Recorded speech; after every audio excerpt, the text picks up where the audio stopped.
Welcome to RHI Sociable City Interviews, where we meet with global thought leaders on nightlife and the social economy.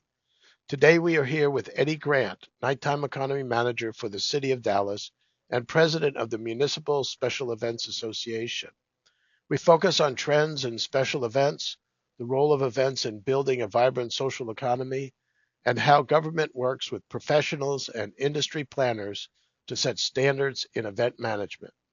Hey, Eddie, it's great to talk with you. And I really appreciate you taking the time to introduce us to this interesting association that you're involved with. But before we begin, why don't you just give a brief background of your history and how you ended up getting to be where you are today? Sure, Jim, and thanks for having me on this interview. It's my pleasure to talk about this anytime I can. I originally started, my background is much in public safety. So I started with the City of Savannah back in 2001, and that's probably dating me at this point, but back in 2001, and I was with the City of Savannah from then all the way up until 2024. And much of my time with Savannah was spent in public safety on the police department, and I was fortunate enough to have the ability to do a lot of different things during that time, everything from regular patrol work to undercover work, and then ending with special events management and homeland security. And then from there, I was promoted within the city to a civilian position as the assistant director over special events, film, and tourism, where we handled the permitting for everything that touched the public right of way that was temporary in nature. So every film, every wedding, everything that came into Savannah, and as you can imagine, the city of Savannah really punches above its weight. Our Hmm. tourism industry for a population of 127,000 is a $4.4 billion industry. So when I say we were busy, and every hotel room within the city was full almost all year, we were certainly Uh, busy. Um, that's good. but from then on, I started getting into nighttime economy management, which actually brought me to my current position, now newly in for the past 3 weeks with the City of Dallas as their nighttime economy manager. However, I still hold the 501c3 nonprofit known as the Municipal Special Events Association, of which I'm the president of. Okay. Um, and within that association, can you give a little bit of a history of how it was formed and what its mission is, and Oh, and absolutely. I'd what love brought to. that network together?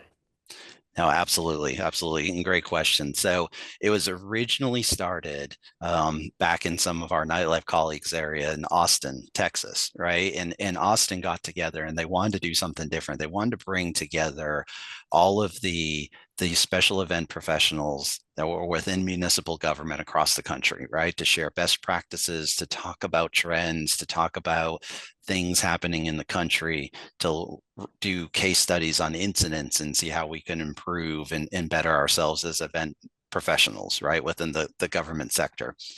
And from there, it got handed off to Raleigh, North Carolina, and then Raleigh did the same thing. It was really led at the city level, right? From Raleigh, it went to Reno, Nevada, and then and that was in 2020. Right, it was in February. It was right as the pandemic was coming into play, but people were still traveling, right? We didn't know what was going on with the pandemic at that time, and we were going to go to Houston next, right? And and then the pandemic hit and everything shut down and we stopped. And the reason why we stopped was because we were handing it off from city to city. So unless there was a city that was championing this event, right, this summit, it didn't happen, right? But we were able to keep, there was a small group of us that stayed in contact, and our goal was eventually to make it a nonprofit association, where we could develop a structure and then use the city as the host, right? So where we would always have the information intact and we could always bring that information to a new host city, but we wouldn't lose out if something catastrophic happened, right? And we can pass that knowledge on to every year to a new location. So Mhm. we paused for a couple of years and flash forward to early 2023. late 2022, early 2023. And I went ahead and spearheaded the initiation of a 501c3 called the Municipal Special Events Association, which houses the Municipal Special Events Summit, which is our industry conference of event professionals. And we are happy to be hosting that in the city of Savannah, my former employer, but we're hosting that in the city of Savannah, February of 2025. Mm-hmm. Now, when you say special event, um, uh, what does that encompass? So that's a great question because special events have really evolved over the years, right? So, when you talk about a special event in these days, it can be anything that's as small as a few person wedding in a small square, right, where you need a permit to occupy a space for a certain amount of time, to our largest festivals, they're in the public. So, for example, in Savannah, that's our St. Patrick's Day celebration. But also across the country, that's major marathons, that's New Year's Eve celebrations, that's concerts out in public parks. It's anything you can imagine. But really, I like to say if it's temporary in nature and it occupies the public right of way, and it's allowing someone to do something that they normally wouldn't be able to do, like close a street, right, Mm-hmm. or build a stage, then it becomes a special event. So all of your political campaigns that you hosted in Savannah this year probably would fall into that category, huh? Well, it depends if they were held outside or not. We were lucky enough for, our visits were all inside. So they were in like either, private buildings or a building managed by, a public entity. So we didn't have to permit any of that. Mm-hmm. But we did. It's interesting that you bring that up because during um, one of our St. Patrick's Day celebrations, we did have a visit from a former vice president, and that resulted in a huge undertaking, and a huge change to the way we did that parade for that year. And if you know anything about Savannah, we have probably the second, third, we keep going back and forth, largest St. Patrick's Day parade in the country. Mm-hmm. So that, of course, to a huge undertaking already to manage that parade, and then you mix in a dignitary into it, and all of a sudden we're all collaborating with both local, state, and federal officials. And I think Mm-hmm. that's the beauty of this summit is we bring all of those individuals together at many different levels, and we talk about those best practices and thought partnerships before even getting into hosting those events. Mm-hmm. Now, in terms of film, because you brought that up, would that also constitute being defined as a special event? It does in many places. It does, and I'll tell you why. It's because the film is taking up that public right of way, whether it's during the day or in the evening, based on the film. But a lot of the things we see in film are quite similar to special events. So, for example, right, closing roads, whether it's a film or a special event, really requires the same infrastructure. You need your police and your fire and everything else.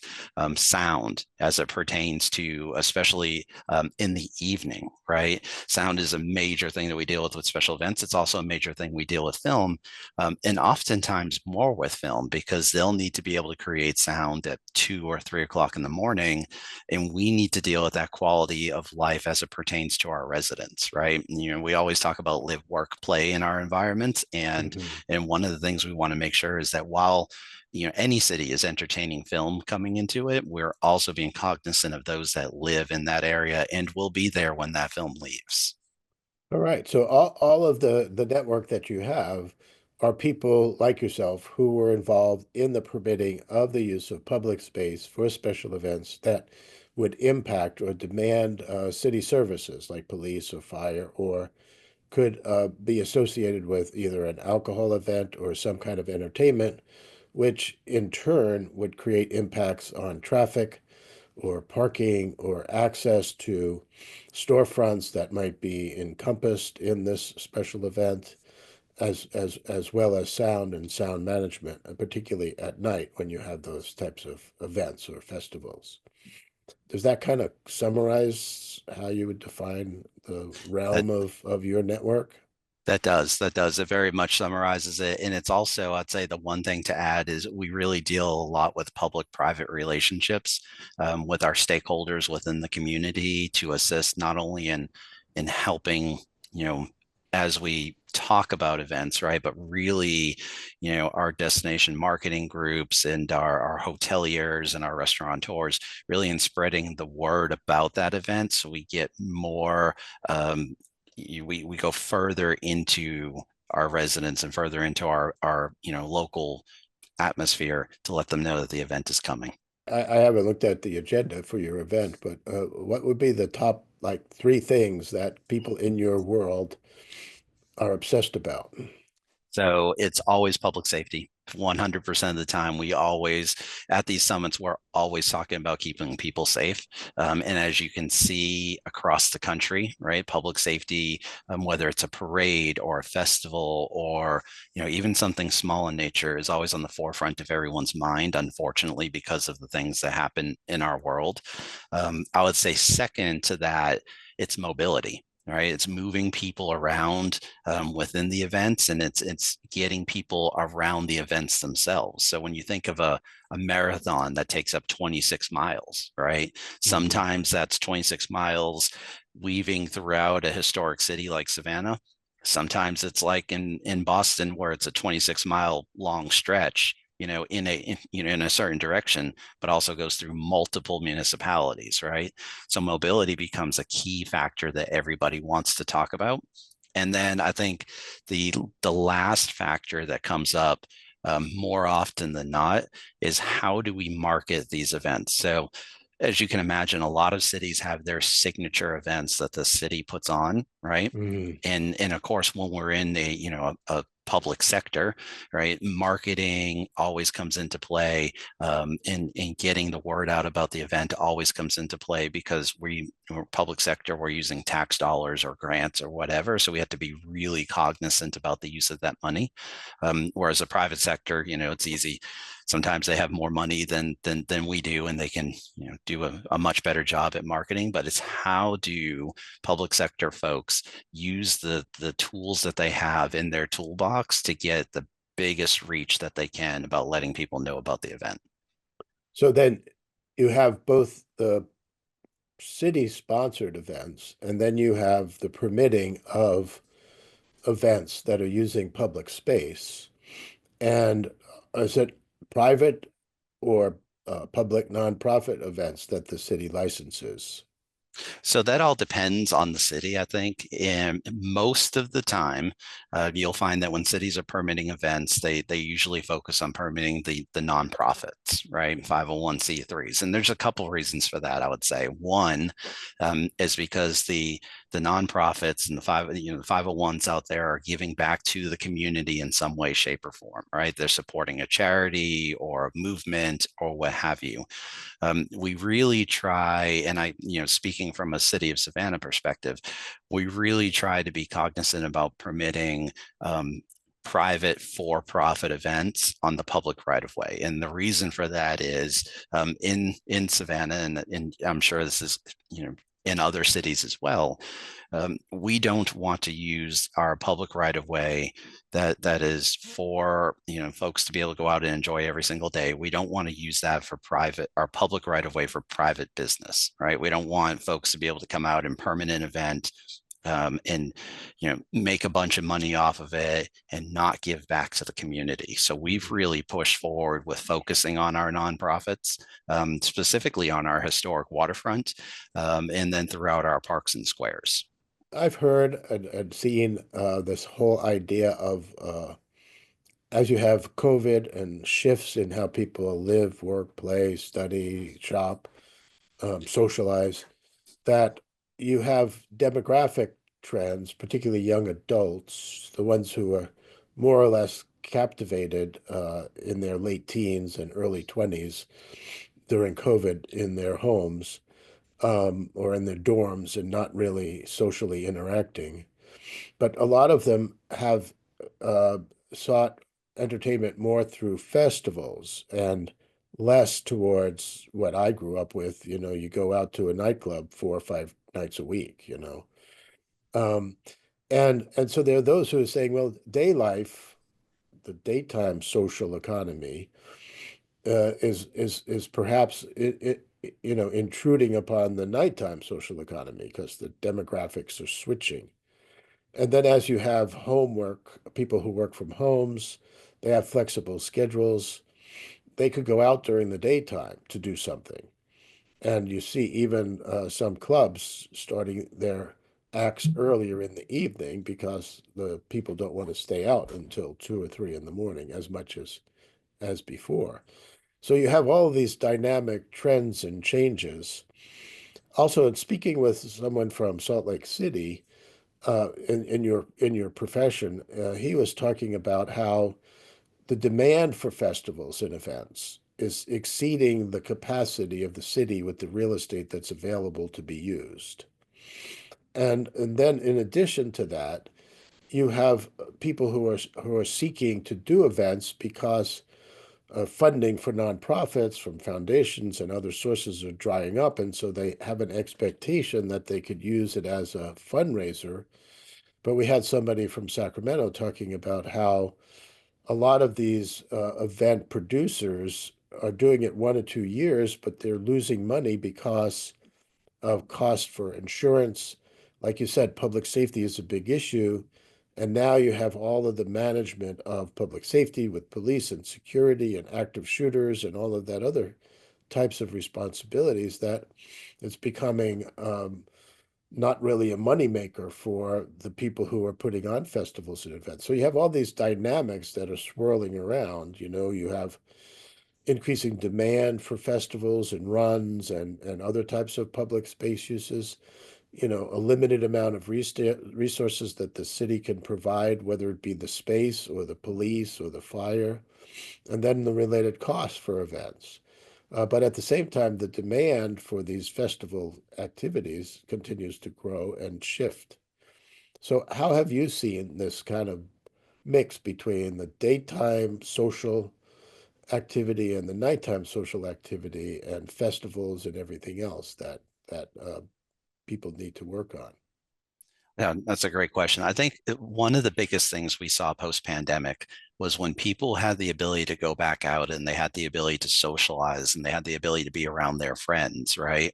We exploded back into wanting to have events. It wasn't like they came back, you know, in halfway or they just kind of trickled back. Certainly in Savannah we saw this explosion of event permits, right? And I think there are a couple of factors behind that. One, people are still afraid after the pandemic to be inside or to be in closed spaces, right? So being outside at festivals or at different things gave them the ability to socialize with their friends, but to be able to do so in a manner where they didn't have to be as close to one another as perhaps in an enclosed environment. But I think the other thing that you brought up, certainly to the money, with nonprofits, even post-pandemic when funds started drying up or what have you, there are a lot of times that we saw that nonprofits would think that hosting a special event was perhaps a quick and easy way to make an influx of money, right? Because who doesn't want to go to an event? I have a great product, I have a great act, maybe it's a run, and I can charge signups for this, and then I'm going to fill it up, and we're going to make a lot of money, and it'll be great, right? But what we find out is that in order to have a great event, you have to be a great planner, and that's really where the summit comes in and works with our municipalities on how to manage those planners. Because what we've seen is that you can have a run, and I think runs are one of the specific things to talk about in this, because you have the run portion, and of course you always have that after festival, right? The stage, and you have people going for whatever music event is at the end of the run. In fact, in Dallas here, we have our Dallas Marathon coming up this weekend. But what we found is runs are almost always the most expensive event to put on. And it's certainly because of all of the road closures and all of the police costs that it takes to manage those road closures. And of course, we have to pay our public safety officials. But as we see the need for public safety growing, and the need to pay public safety professionals a fair and livable wage and a valuable wage, right? So too do we see the cost for what we call off-duty employment or extra duty employment, or just employment outside of a normal police officer or firefighter's job duties, right? That goes up as well. In the nonprofit, a lot of times people have a great idea, but they don't think through the execution. And to your point, that's exactly why we see event promoters come around and last for a year or two, and then find out it's not the quickest way to make money. So I say all that to say that really good events are usually those events that have a really good structure to their nonprofit panel, really good, passionate folks that want to put that event on and are focused on their intent as the event to provide back to the community, right? So at the end of the day, the really good events are the ones that are making their money to support that event, to contribute to their charity, of course, and to fund something, but they're not doing it to pay, the rent for the next couple of weeks, right? They're not doing it to survive. They're doing it because it's in addition to the great services that they already provide. So I think, to your point, festival culture, event culture, getting out and socializing is now kind of transcending from day into night, because a lot of folks, like you were saying, they're not always in the bars and nightclubs anymore as much as they used to be. They're starting to transition into, where can I be with my friends? How do I Instagram this moment? How do I share this experience? And how do I feel more connected when I didn't feel like that during the pandemic? Just a little aside, when I spoke with a person in Salt Lake City, she was talking because of climate change and the increased temperatures, that some of the festivals are looking at going more into the evening and at night because the temperatures are so high. I know in Sacramento, they've had to cancel some events because the predicted, 100, 110 temperature. It just didn't seem safe to do the event. Do you see that happening as well? That in warmer climates, like the South and the Southeast, where the temperatures can go up to 100 or 110, that doing a festival during that period of time, it's going to be difficult to make people want to go out during that period. We absolutely do. And specifically, again, when it comes to our runs and parades, you see that a lot, right? And when in my former life with the City of Savannah, we would include or require heat plans or cold weather plans from our event professionals. Specifically for that reason, right? Because when you have a marathon and you have folks running 26 miles, right, you want to make sure that marathon is equipped with cutoff points and inclement weather to include heat restrictions to where they can manage themselves. But we certainly see that in cold weather too, right? When we have those spikes of cold weather, it certainly hurts the event overall because less people come out. But we do want to see if they have warming stations and everything for their runners or for their festival goers. So, is the role of your network, this association of people, not just the permitting role, but also educational and guidance role to help people to think through all of these variables and factors to help them to maybe get to a point to say, maybe this isn't worth it? I mean, or is your role just to facilitate them getting the permits that they need and checking off the boxes that they've done certain things? Sure, that's a great question. And I think that leads into a lot of, do we manage content or not manage content? And that's always been a question for, event professionals in the municipal government, right? So we try, or at least, in speaking for the City of Savannah, we try our best not to manage content, right? But we do, you know, we are not your specific planner, right? The team I had in Savannah, their job is to usher that permit through. But in doing so, there is always the connection with the applicant in explaining why things either will or won't work based on past experience, right? So, if you want to come out and have this major run and you come to us and ask for a route, we're not going to provide that to you, right? Because we don't want to get into as a municipality selecting a route and then something happening along that route, and then that applicant saying, well, the city told us we had to do this, right? What we do work towards is coaching and mentoring the applicant on how best to achieve their goals, right? So if they want to have a marathon, we will tell them the things that we know won't work, right? You can't cross this road because of the traffic there. You can't do this because of XYZ. But we will also guide them through the process of talking with our public safety professionals and talking with our Department of Transportation professionals and all that. So in that sense, we are your mentors, right? But we're not specifically your planners, if that makes sense. Now, of course, when we do things internally as cities and as municipalities, we are our own planners. But at the end of the day, we're more of your guide so that you can accomplish your hopes and dreams.